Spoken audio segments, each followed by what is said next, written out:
Hello everyone, welcome back to my little channel. Today I'm going to be reacting to your unpopular crochet and knit opinions. I asked on my Instagram and my TikTok the other day for you guys to let me know what your unpopular opinions are, and I haven't really looked at them. I just screenshotted them all, didn't really read them, so we are going to blind react to them now and see if I agree or disagree with you. Obviously I'm not the authority on this, but I just thought it'd be interesting. So we'll start with Instagram. I hate working with hooks bigger than 5mm. 4mm is my go-to. I agree. I think really small hooks get a lot of flack, which I do also agree with, but people do not hate on big hooks enough. Anything bigger than a 6 I find really difficult to work with. I made a really chunky beanie with an 8mm hook at the start of the year and it was horrific. I thought, oh, this will be great because it's really chunky yarn and a massive hook, it'll work up really quickly. But what I didn't take into account is how much slower I would be at actually making the stitches, because it hurt my wrist and you have to do so much extra movement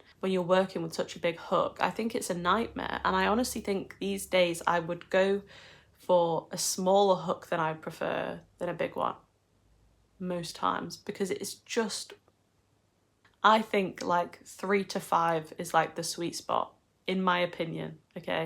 Anything between 3 and a 5 I think is lovely to work with. If you get smaller or bigger than that, we're gonna start having problems. You don't have to weave in the ends.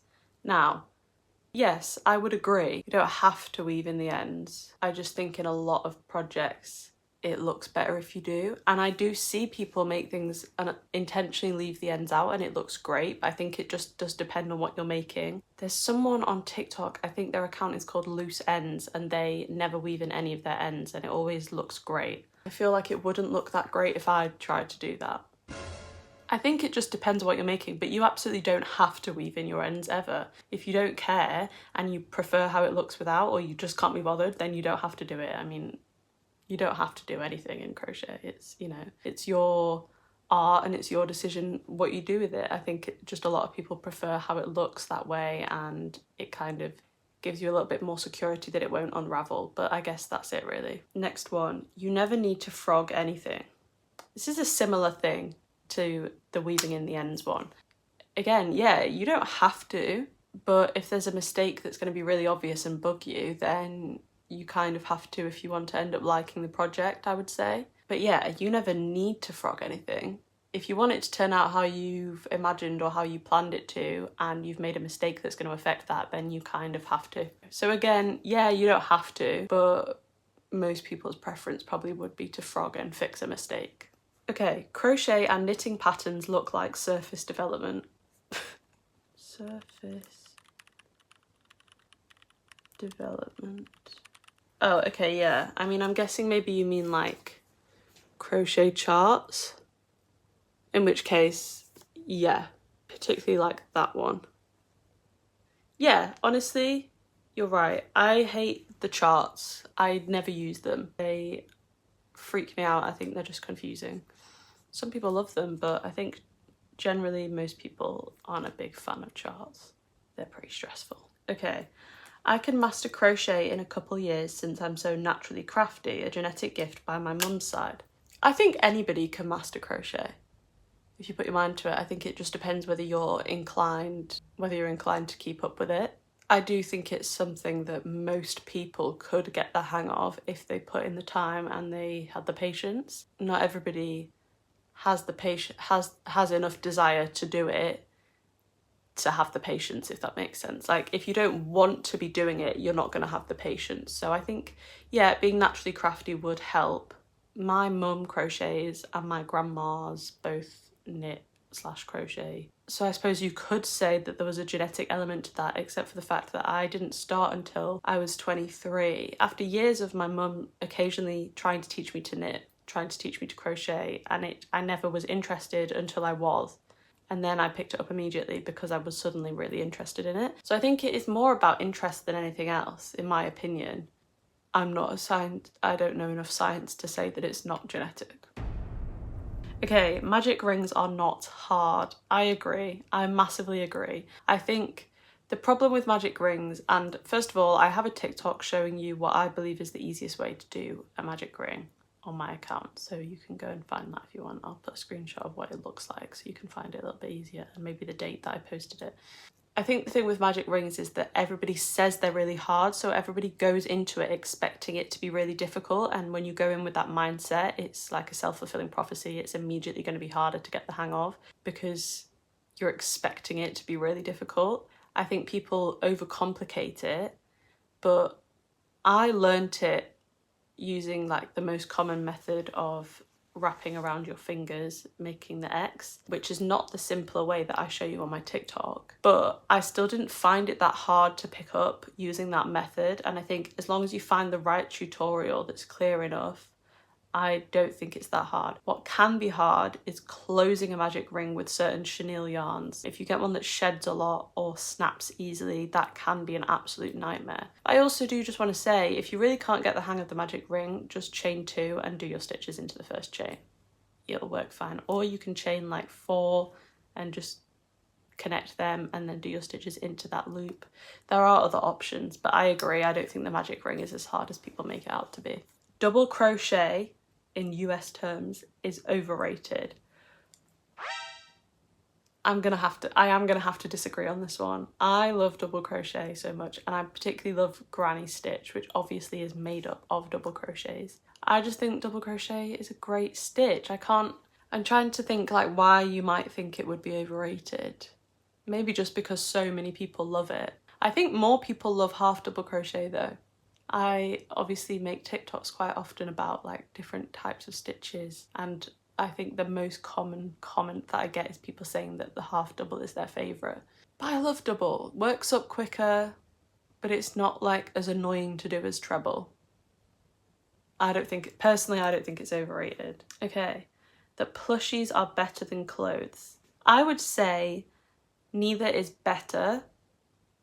It just depends on what you prefer. I prefer making clothes, so I would personally disagree with this opinion. But as somebody who has and does make both, I don't think one is better than the other.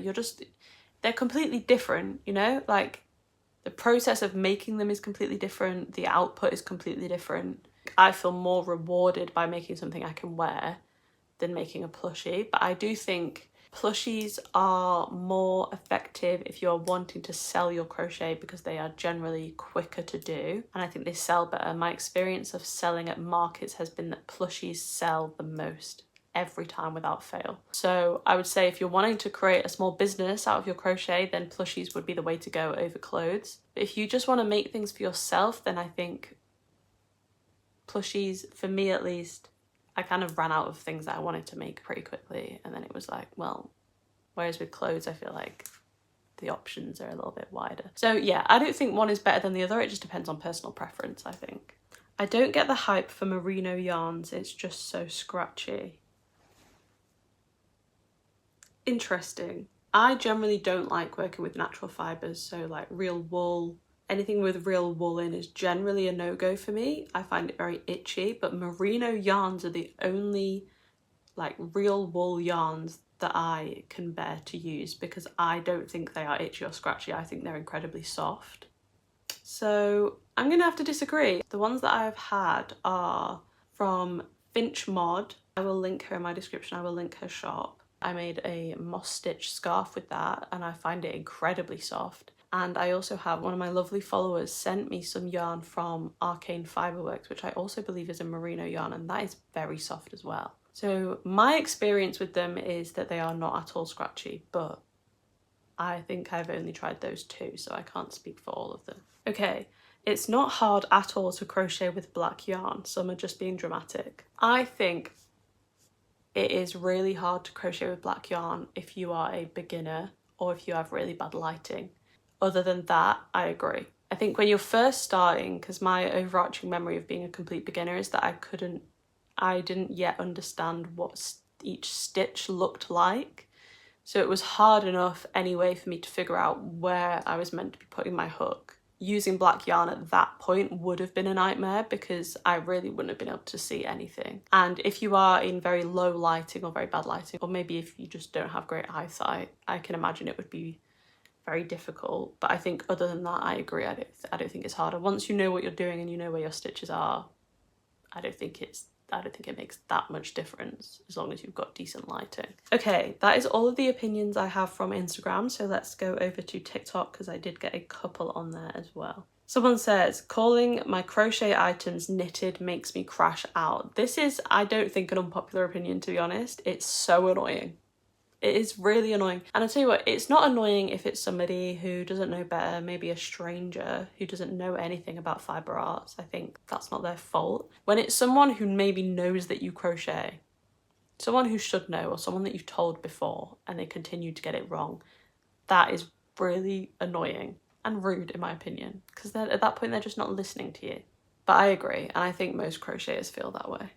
Once you're a knitter, you can't be a crocheter because your hands can't cope. Now, this is an interesting one because I've just recently taken up knitting. You may have seen my video where I tried knitting for the first time, and I am now in the process of knitting a jumper. And I've personally felt that knitting has caused less strain on my hands than crochet. I'm not someone who generally gets a lot of wrist or hand pain from crocheting anyway. It's usually more in my forearm, but I would say that knitting hasn't been causing me any issues with that at all. So I don't know, but maybe I will see as I carry on trying to do both if it starts to affect me at all. But so far, I haven't had any issues, so I can't really comment on this one.